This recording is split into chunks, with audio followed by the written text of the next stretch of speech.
Be the Bridge community. We have a treat for you.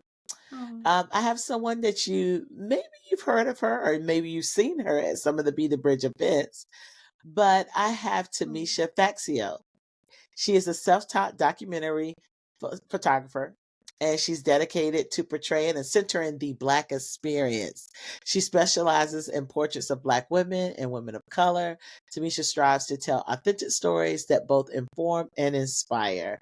And her photography has been featured across the media outlets before becoming a photographer.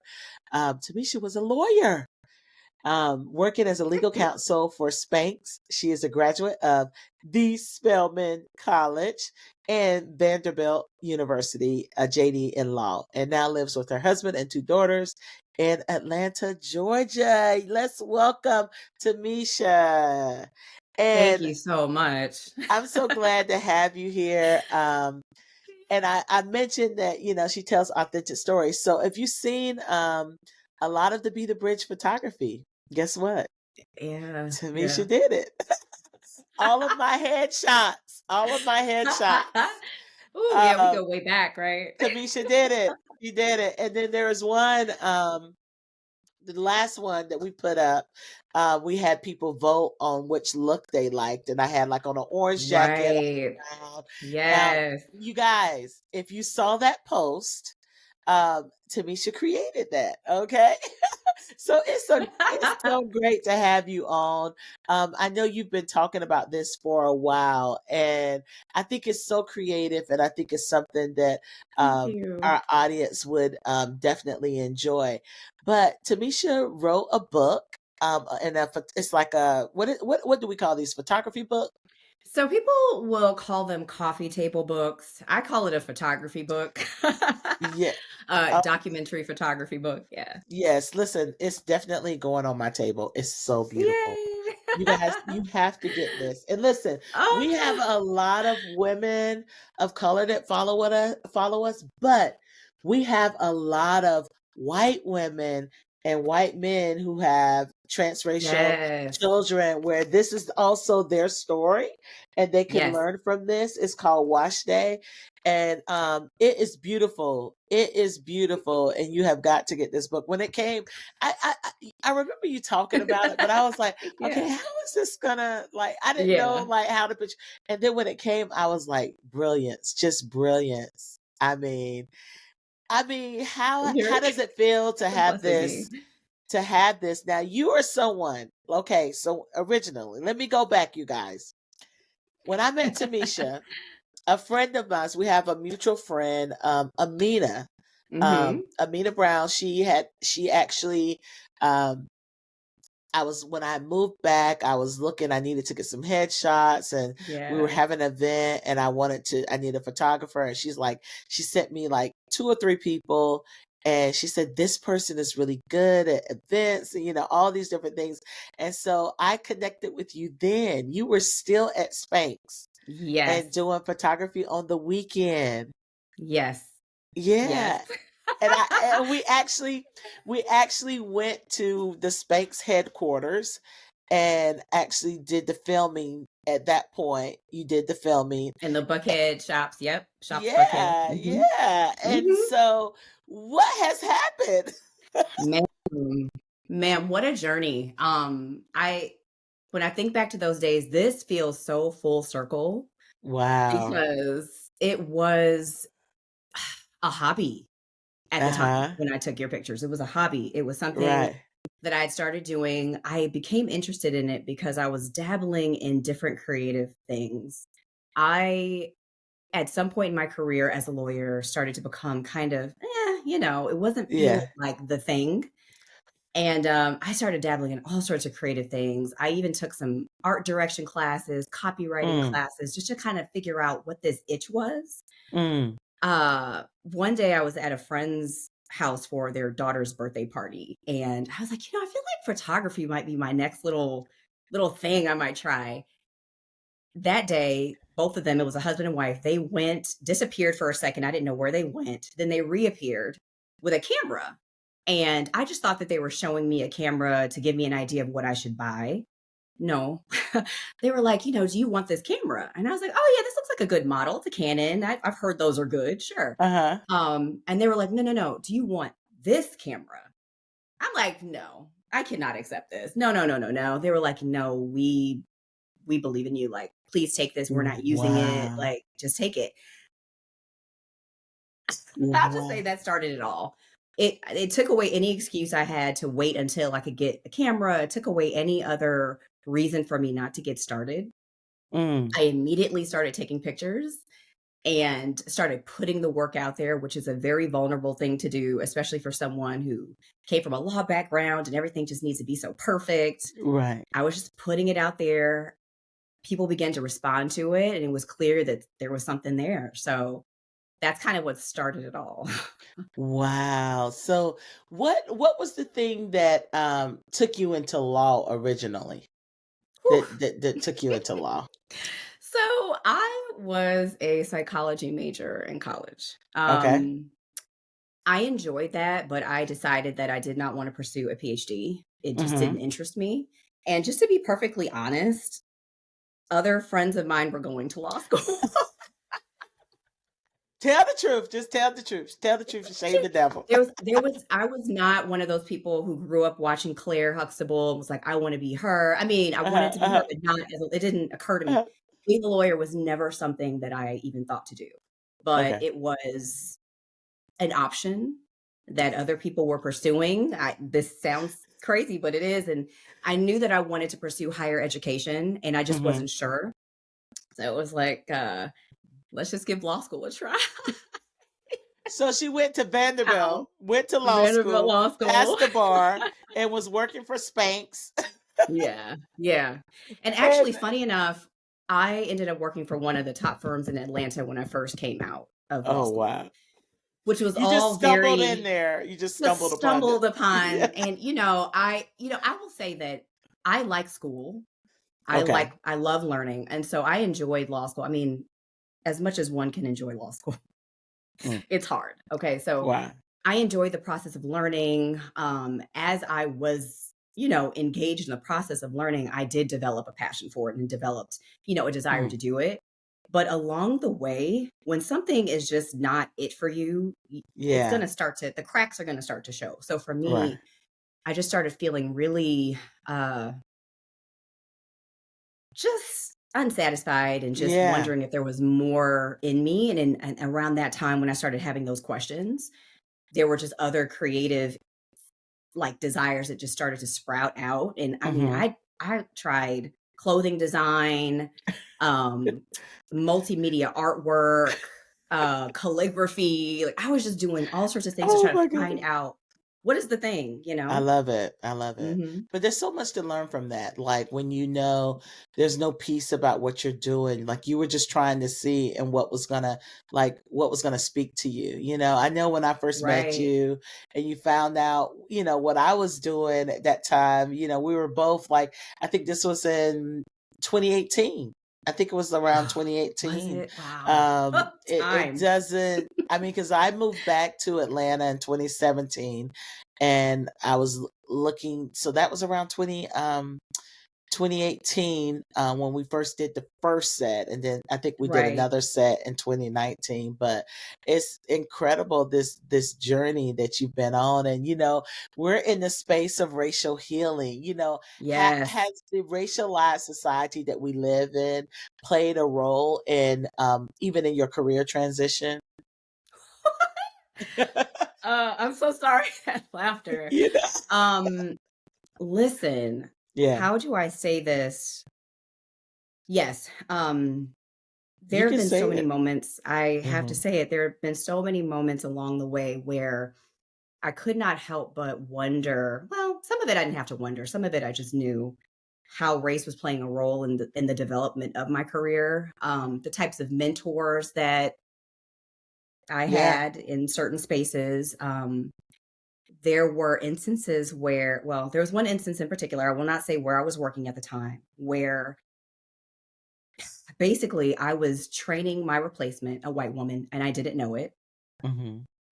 And the way that everything unfolded was very clear that,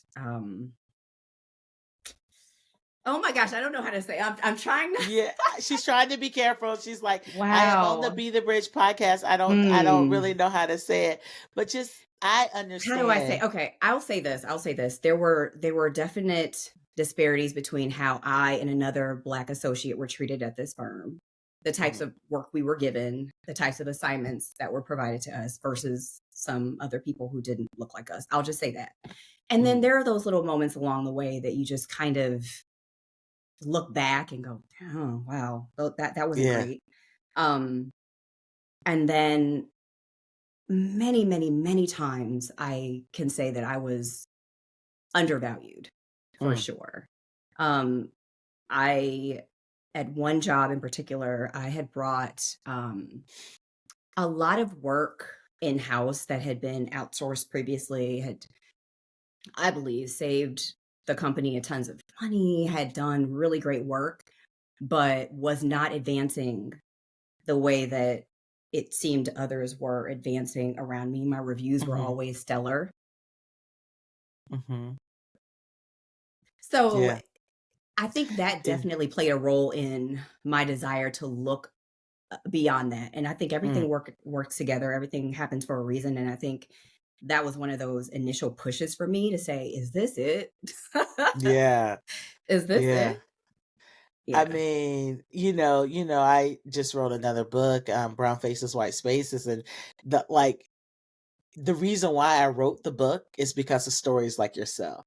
Having these conversations with so many people of color and their experiences in various spaces, like it's unbelievable. And I It's, just it's incredible. And I think I heard you even tell me some of this, some years ago. But yeah, and some people, decide to stay, and some people decide to leave, to get and out.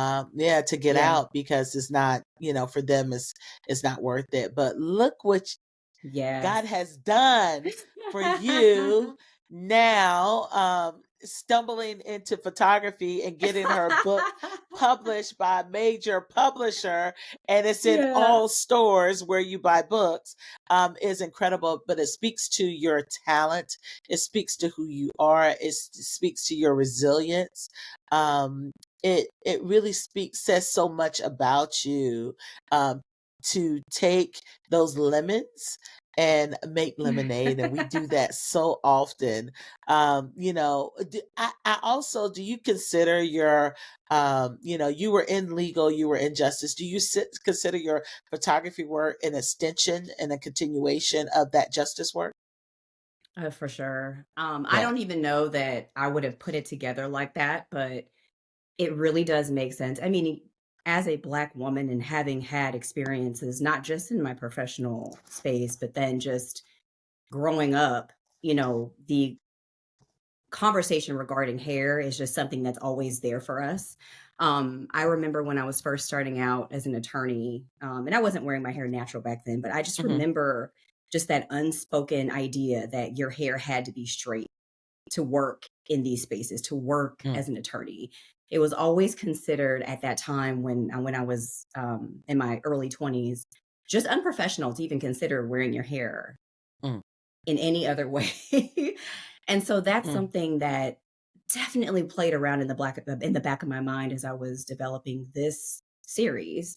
I even mhm, think back to this particular instance, and this is when I was working at a company. Again, I won't say which company it was. I mm, remember I was helping to hire other attorneys to work as outside counsel.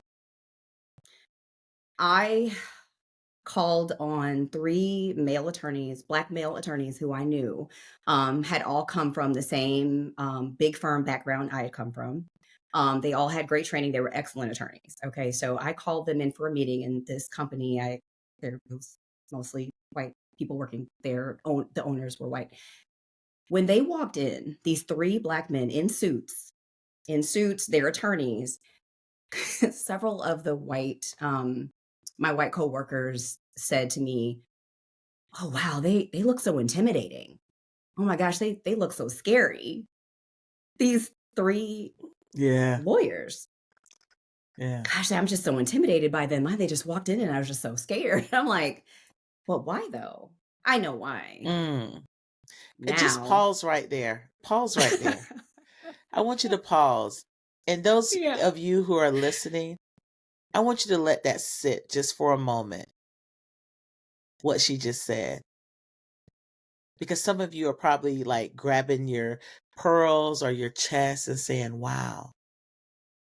But I'm listening to this and this is an everyday thing. Yeah. There's Those types nothing, of, yeah. those type of interactions are very common. But what I would say when that happens, like you said, why? Wh- Why does that? And I mean, because I think there's things that we're dealing with in our society now, especially with the rollback of diversity, equity, and inclusion, Yeah. is because you don't want to compete. You're intimidated. There's a fear and jealousy, and animosity. And so we really got to get underneath and get to the root of that where, Yeah. like it's easy to puff yourself up when you like stope someone else down. And I Yes. think we got to call a Yes. thing a thing. We really have to call a thing a thing, that just because there's a brown face in a space, that they're unqualified or they're Mm-hmm. not as educated or they're there because of merit. And when you could Right. turn the mirror back on yourself and say, well, how did you get here? You're no smarter than anyone else, you Yeah. know. You had Yeah. access, we know that when we're in those spaces, we had to work harder. We have to be Oh, smarter. yes. And just I'm not going to go on a rabbit trail here, but that hits No, you something, because this is like story after story after story you hear. But go ahead, back. I mean, no, I agree with everything that you said. Those types of microaggressions were so common for me so common. that even when you asked previously, I couldn't my mind was so overwhelmed with Mm, what can I share about this? It's just it was so common. I recall a time where there was, a black associate at a firm I worked at, and he had an accent, and it was made to be this huge big deal. Like, he has this accent, we can hardly understand him. However, there was a white male partner who also worked at our firm who had a very heavy accent and was difficult to understand as well. But there was not the same conversation around yeah. this other, just things like that. That was just kind of Yeah. what we were experiencing. And then those are things that it's difficult to call those things out Hmm. because it's Yeah. like, wait, what are you, like, well, Yeah. Yeah. but when you really pick it apart, I mean, it's difficult to see it Yeah. for something other than what it is. Yeah. You call a thing, like you said, it's difficult to see it as anything other than, Yeah. you know, When we call it out, a lot of times when we call it out, um, that's our invitation to uh, leave in most cases, because yes. sometimes it's received that they're smiling and say, "Oh, thank you," but then you get on a list, and you Yes. on that list. Yes. Because you spoke truth, you're on that list. And I'm just saying, and this is not even political. This like is some well-meaning Yeah. conservative folk and well-meaning liberal folk. Like, Right. let me tell you, it has no partisanship Exactly. framework when we're talking about this. But when you're doing this now, I think you chose to create a book, um, a photography book around Wash Day. And it says, passing on the legacy, the rituals, and the love of natural hair. And I want to know why you chose Yes. Wash Day. I am in that journey. For so long, I've worn my hair straight. And had some of the same experiences, as far as I didn't have braids until I was an adult, like Hmm. never had braids until I was an adult. And Yeah. I'm in the process of transitioning now. That's why y'all see me with braids. That's awesome. I Okay. love it. I'm Yeah. I'm transitioning. And so why wash day? Why wash day? So when I originally decided to start what I would call a personal project, okay, Uh-huh. um, and I'll back up a little bit. I noticed that in my photography, as I was practicing and learning, that I was always drawn to one documentary style photography. I loved telling stories. Mhm. And then I was also drawn to hair for some reason. So even if Uh-huh. I was shooting someone with straight hair, or I would always kind of tell them, like, shake your hair around, just kind of mess it up a little bit. I just want to Uh-huh. see it just doing its thing, you know? And so that was something that was always in the back of my mind. And then coupling that, those two things, the love of documentary storytelling and the love of hair, with my Mhm. own experiences as a Black woman, coming out of a place where, as many of us unfortunately grew up believing a lot of untruths about our hair, a lot Mhm. of negative anti Black attitudes with regard to our hair. Mhm. I knew that I wanted to do something that would showcase the inherent beauty of our hair texture, kind of working against all those narratives that exist Mm. about good hair, bad hair being the hair that's closest to African textures and kinkier Mhm. textures, and texturism and things like that.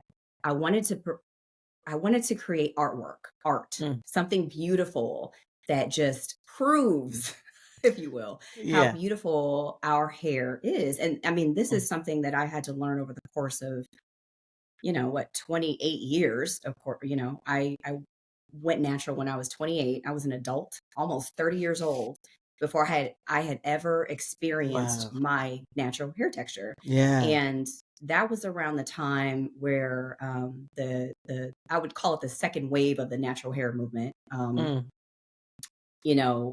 was coming in. I was like maybe the late 2000s, and a lot of Black women at that time were reevaluating um, Mm. relaxers, reevaluating some of the ideas that we had around our hair and Mhm. going natural, deciding to do that. So that's around the time where I decided to do it. And so for me, I was trying to figure out a way to show that. Like, how do we show these textures? How do we showcase this work? There's a lot of great photography out there that showcases our hair styled in all these beautiful, intricate ways and things Mhm. like that, and portraiture around afros and things like that. But I hadn't seen anything like this, and so I was really doing a lot of exploration, looking at a lot of imagery, and I came across this image as I was trying to figure out what this series would look like. I came across this image that I think probably every Black person probably has somewhere in a photo album, of a mom sitting on a couch and her daughter is sitting between her knees and she's doing her hair, right? Mhm. I was like, oh, wait, there's something Uh-huh. here. There's something Yeah. here. I still didn't know quite what it was, but I knew there was something generational in that photo. There was something very heritage like in that photo. And I was like, there's something Yeah. here. So about a week later, I was having wash day with my two Uh-huh. daughters, and I was looking at them. I was looking at their hair out.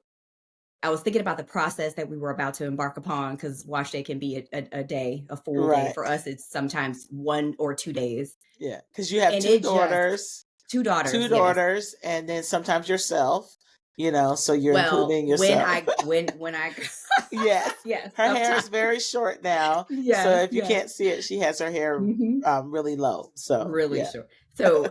So two of them, and that process for two children is a lot. So when I was looking at them and just taking in what we were about to do, thinking about what I was trying to figure out with regard to this natural hair series that I wanted to create, everything clicked in that moment. I Wow. immediately went and got my camera and started taking like test shots of my daughters. And it was hard because, it's me and I'm trying to take Yeah. pictures of I'm trying to take pictures with one hand and then Yeah. run Hold my hold fingers with through the their hair other. with another. And I got some decent shots, and it solidified for me. It was just everything I wanted. It was documentary Wow. photography. It was storytelling. It was generational. It was Wow. showcasing our hair in its natural state and showing the inherent beauty of it without gel, without twist outs. Not that there's nothing wrong with those things. I'm Yeah. not saying that. But our hair is beautiful. It was created beautiful, Yeah. but we really have not had a lot of time with the idea that it is inherently beautiful. This is a new Yeah. idea, to Yeah. be honest, for a Yeah. lot of us. Many of us did not grow up with that. We grew up Yeah. believing it was inherently bad and Hmm. required alteration in order to be good. Yeah. So that's how I, kind of developed the idea for wash day. Yeah, I mean, it's incredible. And there's so many stories, and each of these pictures hold a story. And we were just joking before, as we were doing the podcast, I was like, Wash Day has changed. I just remember hating Yeah. it because, Yes. you would be bent over across in the sink.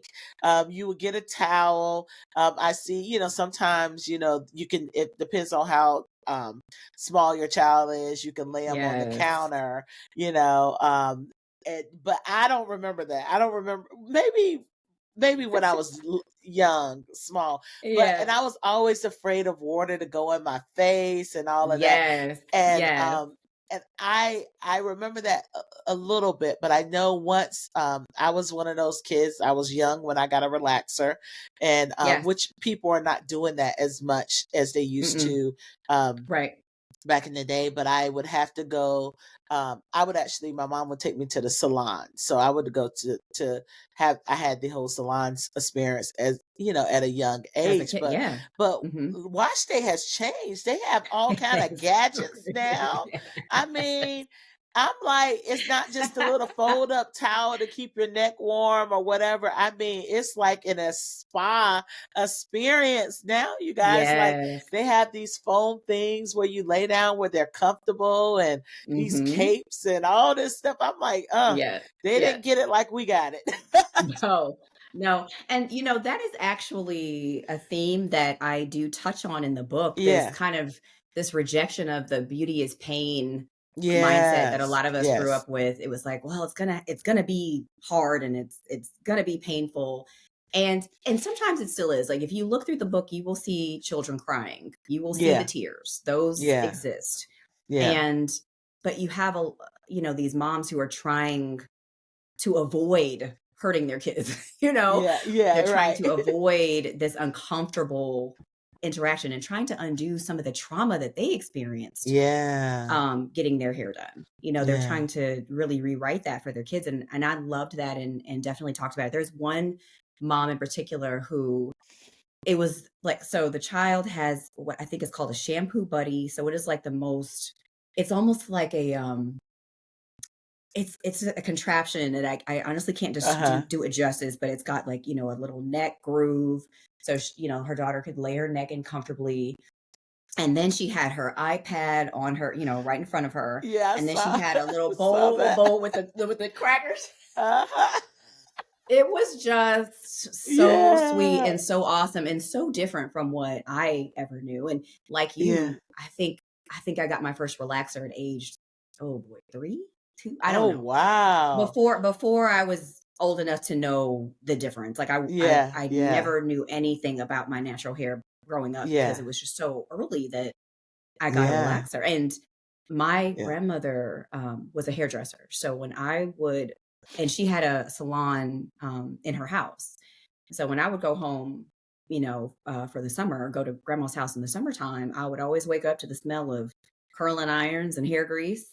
Uh-huh. Uh-huh. And that is Uh-huh. just something that's imprinted in my mind. And so I would, my grandmother would do my hair. My mom, because she learned from my grandmother, she would do my relaxers at home.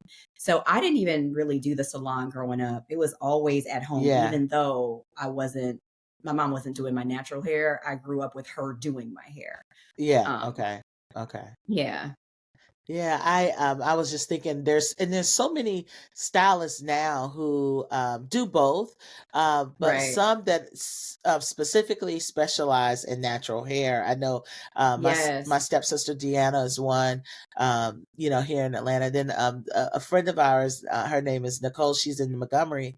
She specializes in natural hair, really, but she has a unique process that she uses as far as like as far as the oils and different things that you put on your hair. I mean, it's just like all these different things now that we didn't have. And so like for No. me, making that decision, I was just like, I tried it before some years ago. I only Uh-huh. lasted 6 months. Because I didn't do some of the protective styles, and Yeah, so yeah. this time I decided to do the protective styles because I don't really know how to do my hair that well because I did have chemical hair for so long, and Yeah, then yeah. coming out of that in college, like I had that all through. So I never learned how to really work curling irons or do the Right, things, and I don't even know how to right. braid. I don't even know how to braid, like to No, don't cornrow braid. listen. No shame. This I is don't this is reality. This is I don't reality. know, but I was just determined, that hey, I wasn't gonna take a relaxer into my 50s. And and it just for me, and Yeah. I think I like what our friend Amina says. She said you can't tell a black girl how to Black black girl girl. had a black girl. Yep. I think she actually is coming out with a book too Yes, she is. about Yes, that she is. because but she said that because this is, because some people choose natural, or Yes. some people choose weave, or some people choose Yes. braids, or we are so dynamic and vast Yes. in our Yes. creativity and what we can do with our hair, that it's just that we just need to cheer each other on, like, Exactly. and Exactly. however we do it. And I think just even showing this wash day is just showing a part of the process and the Yeah. care and the beauty of the texture and the diversity of hair is Yes, shown, diversity. Yes. and it's just relaxing. Even when I'm looking through the book, it's like very Yeah. relaxing. What story? And I even see the little boys in here because, Yes, there are boys in there. yes, they're Yeah. little boys now are, they're wearing their hair a little bit longer, Longer. or, Mhm. maybe they're wearing locks, or whatever. And there's care that you have to Exactly. do that. I saw Yeah. one where you had, it was, I think, a mom, a daughter, and then another daughter was doing, each of them Yes. were doing each other's Yes. hair. And it Yes. kind of reminded me of this like famous picture where it's kind of like Oh, come on, famous. I know, it was like this other one where it's like the grandmother's doing the mom's hair and the mom is doing the daughter's hair, like just you're seeing these Just generations. generations. Yeah. And Yeah. there's something sacred about hair, and this is why we are very vocal about our hair and very vocal Yes. about Yes. not being discriminated against and the injustice around hair, because there's something sacred historically, about hair, especially in many African tribes. Yes. Yes. Hair tells story, Tells a you know? story. Yeah. So Identity tell me and a little bit marital about that status, picture. and Yeah, tell there's me so a much. little You bit said so about much. that. I Yes, you know. said so much, and I have so much to say. Yeah. Tell me a little bit about the picture, and then tell me a little Yes. bit about, like, historically what hair means to us. Okay. Yeah. So with that particular family, and I remember when I was talking to the mom, Tanya, Uh, about just what their wash day looks like and their process, because this is the conversation I would have with each family prior to. And she told me that, there are times when they'll do each other's hair. Sometimes her oldest daughter will, and they all have locks, for those yeah. who can't see the image, but they all have locks. And so she said that sometimes her older daughter would help out and do her hair while she does the youngest daughter's hair, or she'll do the older daughter's hair and she'll help out with the younger. So because she's got, three children, there's also a Yeah. son who is featured in those images as well. And so when she told me that, I was like, oh my gosh, I have to capture that. That is exactly what this book is, this generational transfer of knowledge. And like you were talking about before, many of us grew up with our hair straightened, and we didn't learn how to care for our natural hair. Uh-huh. um Many of us never learned that and had to learn on our own in our adulthood. That is a lot of us. And so a lot of what this book is about is these moms who came through that process, who learned as adults, many of them, how to care for their natural hair. They've Mm. accumulated quite a bit of knowledge and skills and techniques and things that we lost, Yeah. right? We lost. um, and so now they're passing that on almost like an heirloom to their children. Like, Mm. here's something for you, something that's a part of our culture that we lost. We didn't have this maybe growing Yeah. up, many of us. Yeah. And so that's what that picture represents for me. It is just one of my favorite photos Yeah. from the book. It's so beautiful. But yeah, I also wanted to go back to this other thing about judgment with Mm. regard to our hair in both directions. One, Yeah. judgment of natural hair being unprofessional or ugly or whatever, and then also judgment for those who choose not to wear their hair natural, right? Mm. Yeah. Problems.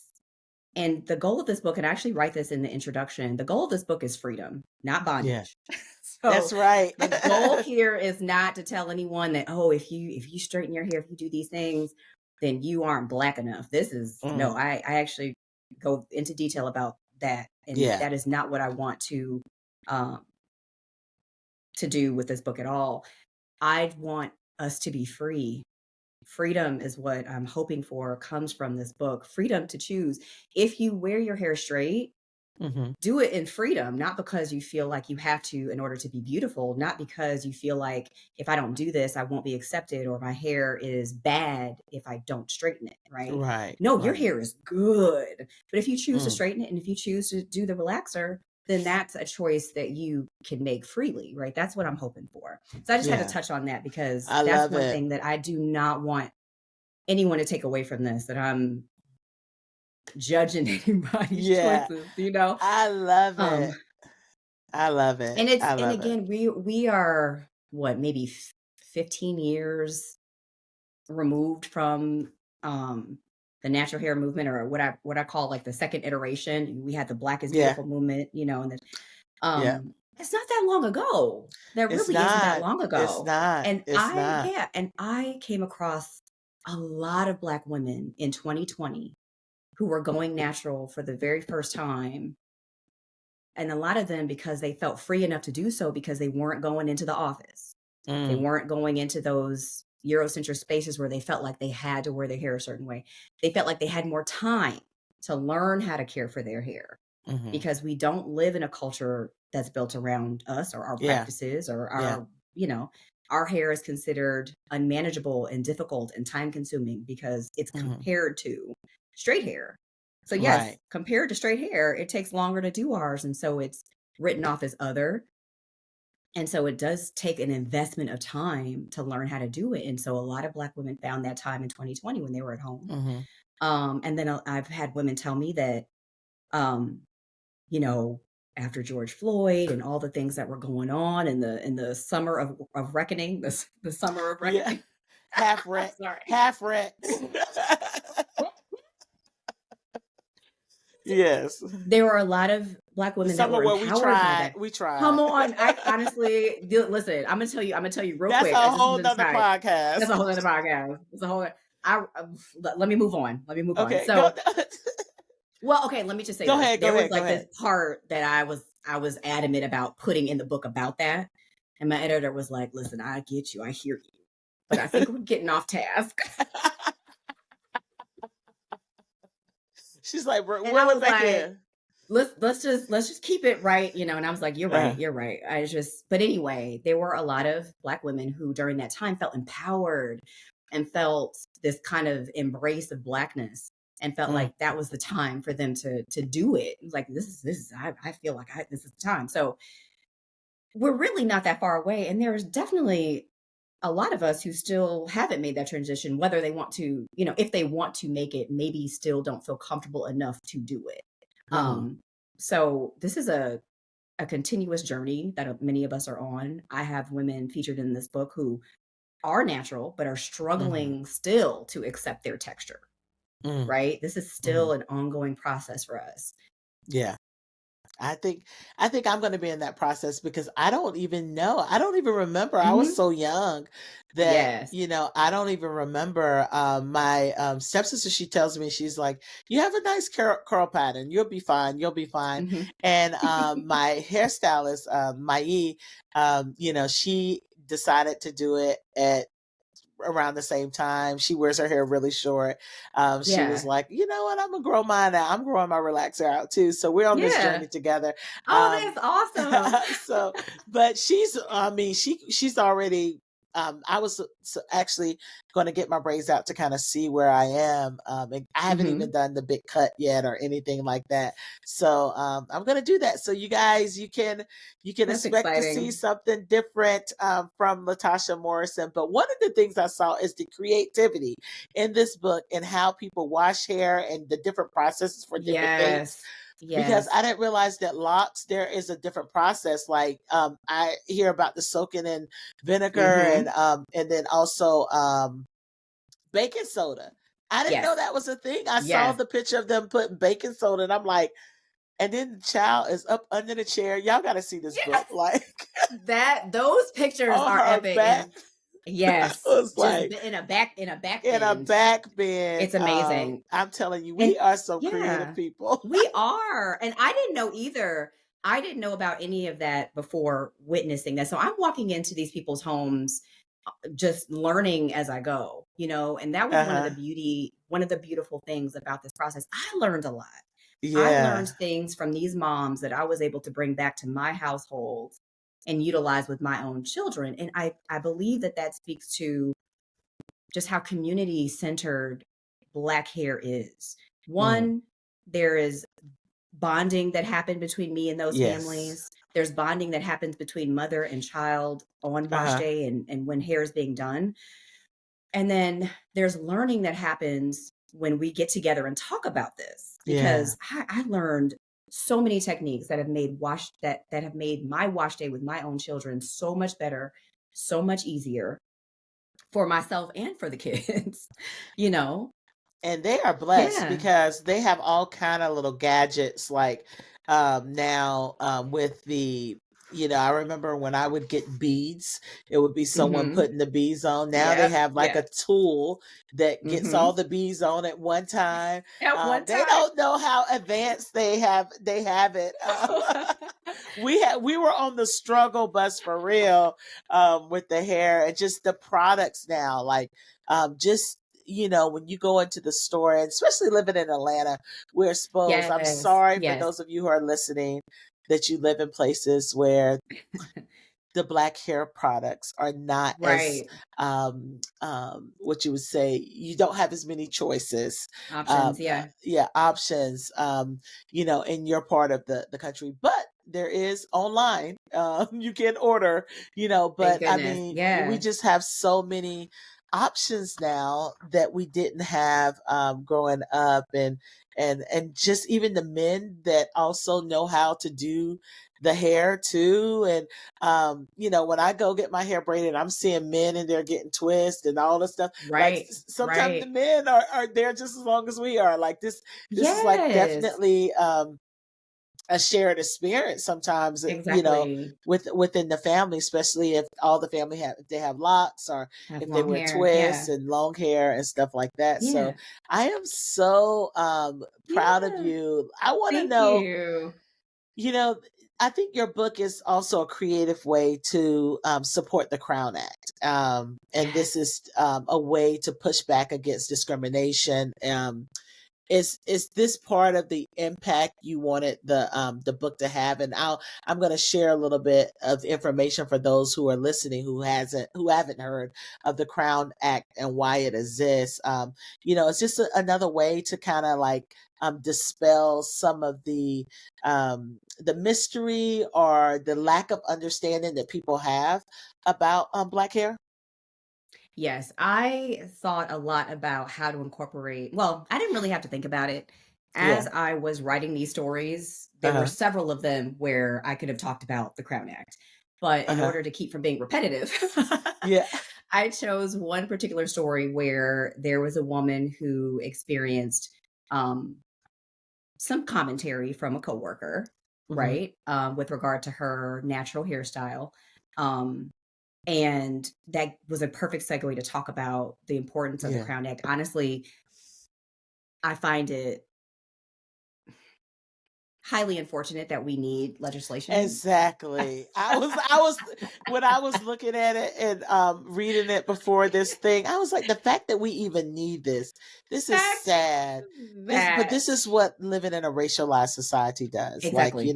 Exactly. and as I say, it's the sin of those decisions. Like, yeah, Yeah. Yeah. yeah, That's a perfect it's way to put it. And it does help us process the reality of it, because it can feel daunting to think about the fact that we even need this. And so yeah. to get past that, I love the work that's being done there.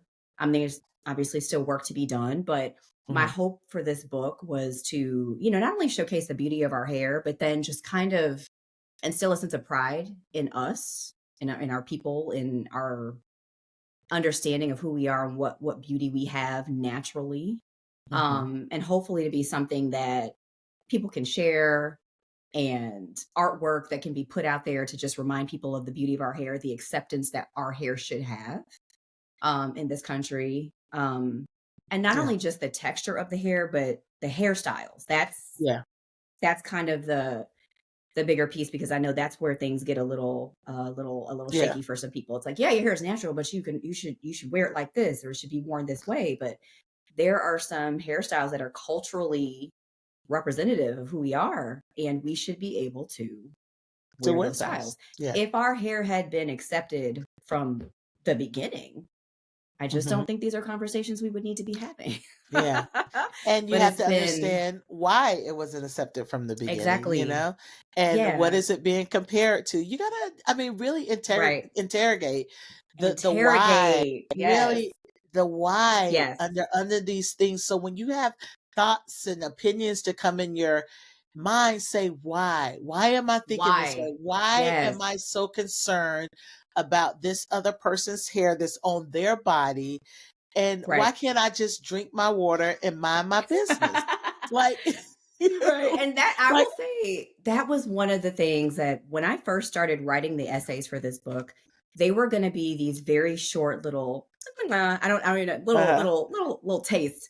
But as I began to write, it was like the stories and the experiences of these women were calling out to me for more. Like, there's so much history, there's so Yeah. much context. Like you said, the why behind, why someone wanted their hair texture to be looser, or why we thought we needed to wear our hair straight. This goes back to enslavement. Like, this is not something Yes. that sparked up Yes. in the 60s. This is, Right. this goes way, way back, and it's just been Yeah. passed on from generation to generation. I remember my grandmother telling me that when she was younger, her dad would, her dad, not her mom, but her dad would press out her and her siblings' hair, but didn't press out one of the sisters' hair because her hair was good, quote unquote. It was Mm. good hair. So she didn't need to get hers pressed.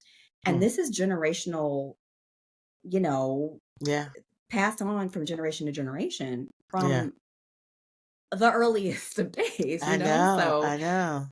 yeah. Just yeah, and it just like in the indigenous community, like hair has a meaning and it Yes. connects, a lot of times even to their tribe, their faith. There's Yes. so Yes. much, and a lot of times, and when they were in the boarding schools where they were taken from their Oh, yeah. family and to have their cultural and Hmm. stripped away from them, one of the things that was done was their hair was cut. Yes. And, Yes. and so Yes. because of that history, it seems like we would just leave this alone. Like, kids Mm. shouldn't be getting suspended or in Come school on. suspension, put off sporting teams because of their hair. Like, how ridiculous when we think about even having this conversation.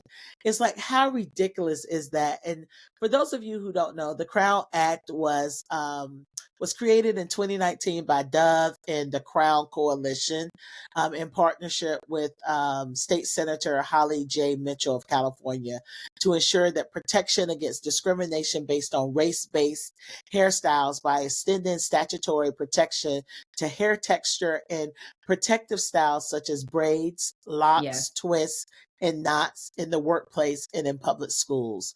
And there's a lot of research and study own this. So this isn't just something, people have been fired. Right. Over Right. hairstyles. People have not been hired over Mm-hmm. hairstyles. Kids have been dehumanized and punished and expelled from school because of hair. And this is not. This is happening to. Um, Brown and black kids, and I'm going to say specifically black kids. Um, Yes. but this is not happening to everyone.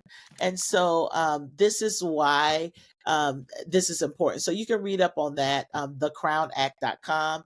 I am so happy to have you here, Tomesha. And, this book right here focuses on the rituals. And you guys, look how thick it is. If you if you're I love if you're that. listening, you have to go and check out the YouTube for the full view. But look how beautiful the book is and how thick it is. There's some nice pictures in here, and look at this beautiful picture on the back. Look at Oh, that. Look at that that face. baby. Look at That that face. face right there. Woo! And One of my favorites. yeah, and how wash day, I mean, just the name of it now, like we're taking the stigma out of it. And Yes. it's a production more now than something that we dread, it's Right. wash day. Yeah. That's what I'm trying to, one of the hopes with this book is it kind of restores that joy I um, love it. I love that it. I believe we had before we were I love here. it. I love it. And reclaiming our time, reclaiming I self-care. love it. That's one of the hopes for this book for Yeah. sure. I love it. Reclaiming our time and then the restoration of Black joy. I love Yes. that. I love that. Hmm. And this is something I think even this conversation in the midst of the heaviness we have going on in our society, this is like what Lauren would call a joy bomb from our team. She says it's like a joy Mm. bomb, where it resonates and it brings Yeah. a smile to your face, and your book brings a smile to your face. So if you have children, if you like books, get this book. And go through it with your kids, and I love it because Yeah. it's showing us Yes. in a beautiful way. So thank you for taking all these beautiful pictures, and It was my honor. I My know honor. I'm so excited. I mean, let me just tell you how good Tomesha is. Tomesha, we had our Oh. Student Leadership Institute several years ago, Oh, and that was great. she went with us. We went down. We took a group of students down to Montgomery, Alabama. We did some of the civil rights tour here Yeah. in the Atlanta metropolitan area, and her pictures were so good that the museum Yeah. the museum that hosted us saw the pictures and were like, can we buy some of those pictures? Can we get those pictures? Yeah. Like, it was just, her just doing her thing. So Oh, as you I know, love she is that. gifted for this, and there's so much because, photography, the arts, it tells a story. It tells our story. There's so many things that have been captured now on film and in Yeah. photography that So much. speak Yeah. to our joy, our pain, our resilience, our legacy, and I think this book right here speaks to a part of our history, and so keep writing and keep taking Thank you pictures. And so yes, much. and it's not just a picture book, guys. Right. There's essays throughout, and she talks about the process and just different things that's in here. And it's not just instructional. It talks about Right. the hair journey and so many different things. History. So Yeah. history, there's a lot of history in here. I mean, guys, she's a lawyer by trade, so she's going to be on point.